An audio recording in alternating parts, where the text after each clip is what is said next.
Hello students, let us start our new session of chapter number 6, Work, Energy and Power. Now, in this session, let us start with the conclusion or the remarks on the conservative forces. In earlier sessions, we have studied that conservation forces available based on the constant force, variable force as well on to the spring. So here, in this discussion, we have taken the absence of time. We calculate a compression but not over the time interval, or the compression occur during which time condition. Here the solution of second law we have taken that system is required at a temporarily instant of time information. Not all the forces are conservative. For example, friction force is not conservative force, and the principle of conservation of energy will have to be modified in this case.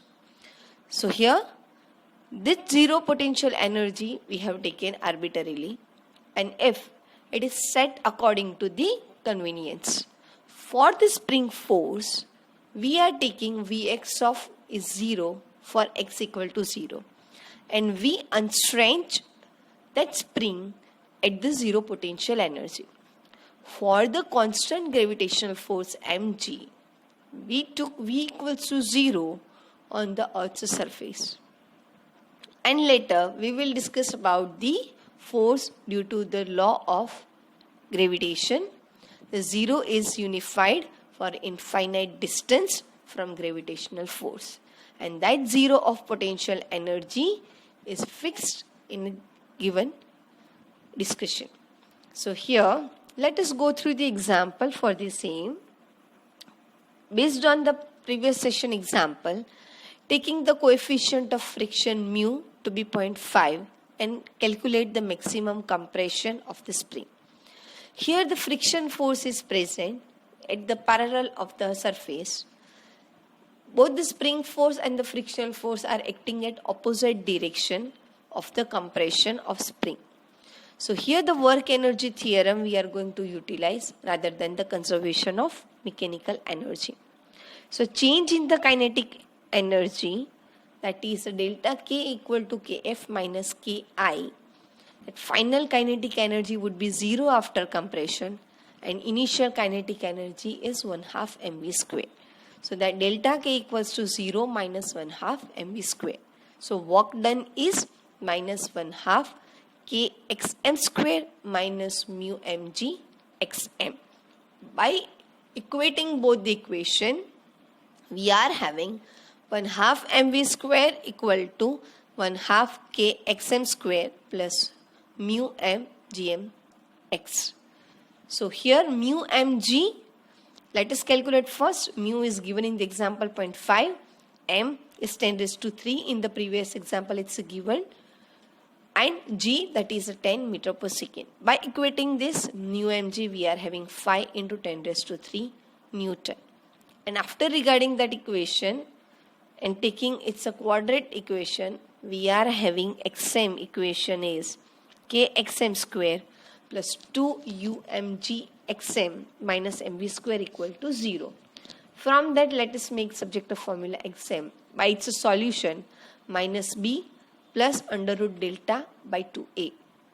So that is minus mu mg plus under root of mu square m square g square plus mkv square by k. So here, by taking a positive square root, xm we are taking positive, and by putting its numerical value, xm equal to 1.35 meter value is expected. It's a given, which it's calculated, which is less than the result we obtained in previous example. So here two forces on the body consist of a conservative force and a non-conservative force. So conservation of mechanical energy can be modified by WE theorem, work energy theorem. That total force is conservative plus non-conservative, Fc plus Fnc into delta x equal to delta k. So Fc delta x equal to minus delta V, and delta k plus V, that is Fnc delta x So we are having delta E equal to Fnc delta x. Here E is a mechanical energy over the path interval. So total mechanical energy we are having EF minus EI, that is non-conservative work done, W and C. Now let us understand another topic, various forms of energy, that is the law of conservation of energy. Here energy cannot be generated, cannot be destroyed. That energy comes in many forms, that is what one form to another form, energy transmission, energy transformation would be there. Let us go through the various forms of energy. Let us take first heat. While the friction forces existed between the surface of the object and the ground, so this friction force which generates the heat. This friction force is conservative force. Let us take mass m, mass of the object m, this sliding on the rough horizontal surface with its velocity v0, which covers the distance x0. So work done by the friction force is minus Fx0. And based on the work energy theorem, that is 1/2 mv0 square, that is equivalent to the friction work done Fx0. So we can say that here kinetic energy of the block is lost due to friction force which increase the temperature. So work done by the friction is not the lost but transferred the energy in form of heat energy which raises the internal energy of the block. In winter we feel warm if we generate heat by rubbing our palms together. The quantitative idea to transfer a heat energy to obtain a 1 kilogram of water release about 42,000 joule energy, and it will cool down by 10 degrees Celsius. Next energy type, chemical energy. This chemical energy arises by the molecular participating in chemical reaction. A stable chemical compound has less energy than separate parts.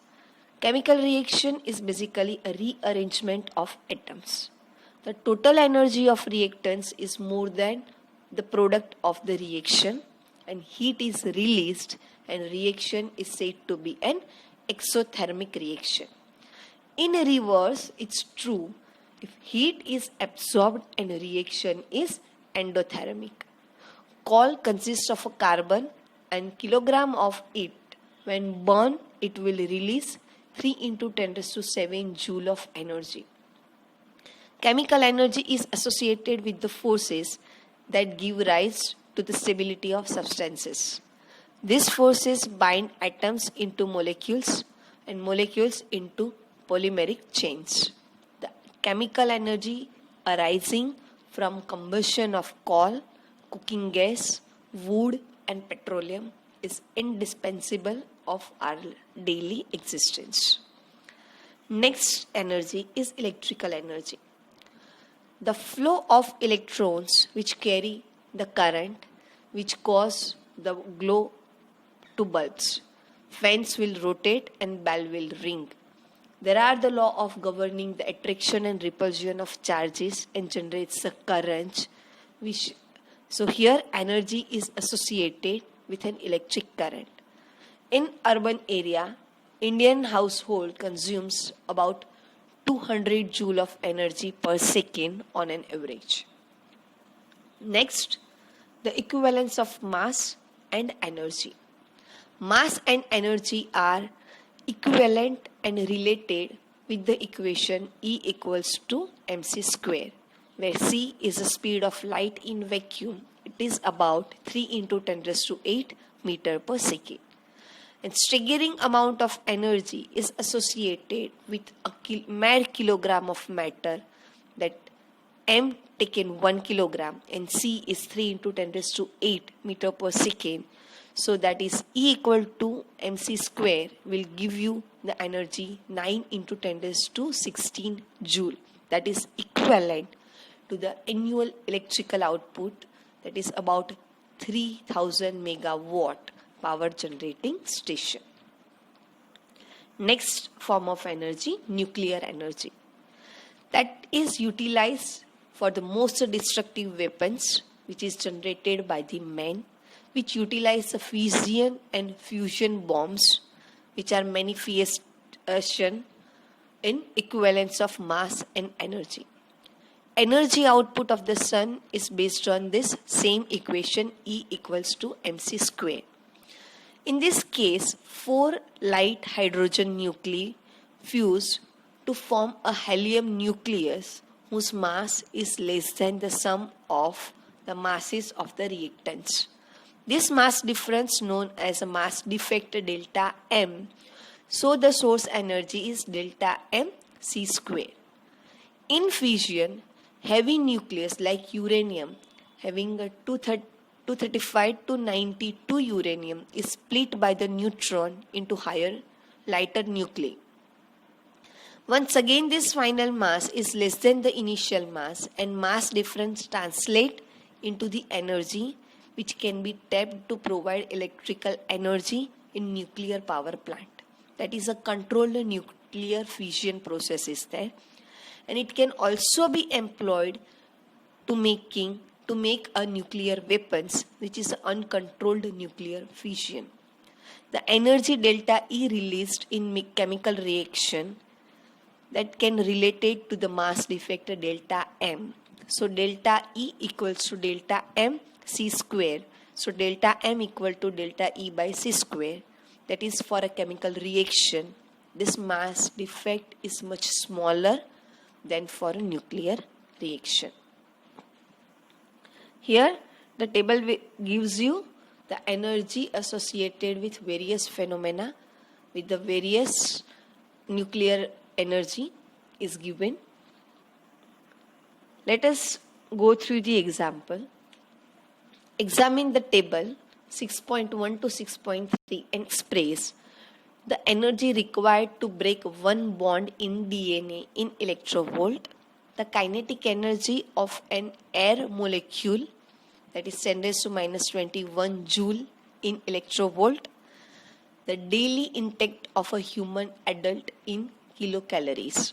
So now, energy required to break down one bond of DNA, that is a 10 raised to minus 20 joule, and if we want to convert into electrovolt, so 1 electrovolt equal to 1.6 into 1.6 into 10 raised to minus 19 joule.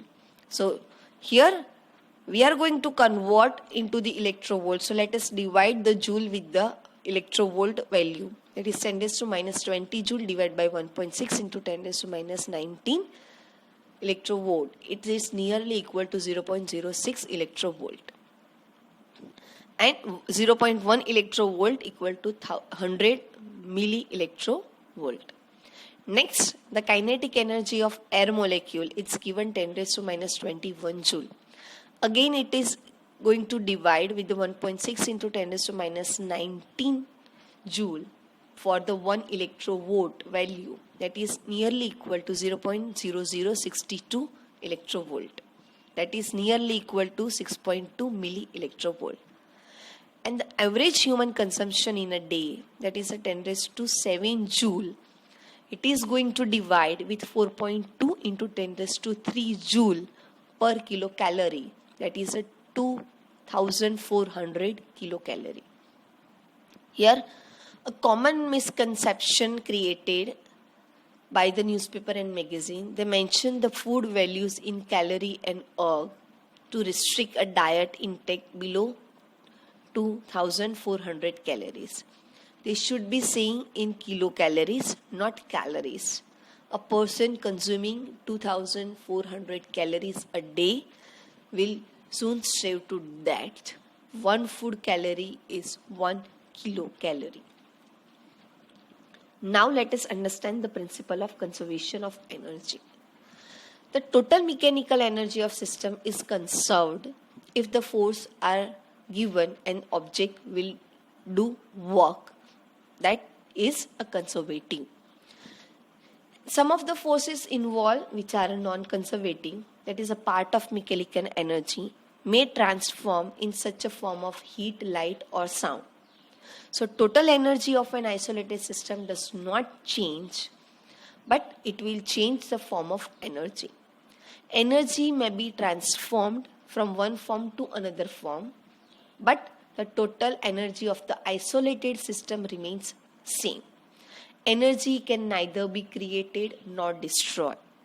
The universe as a whole can consider as an isolated system, then total energy of the system of the universe is constant. One part of the universe lost the energy, so another part of the universe will gain that equal amount of energy. This is the principle of conservation of energy, which cannot be proved, but no violation has occurred against the principle of conservation of energy. Now let us understand what is power. Power is defined as a time rate at which work is done or energy is transferred. Average power of a force is taken by the ratio of work W to the total time taken T. That is P average equal to W by T. The instantaneous power is defined by taking its limiting value of delta T tends to 0.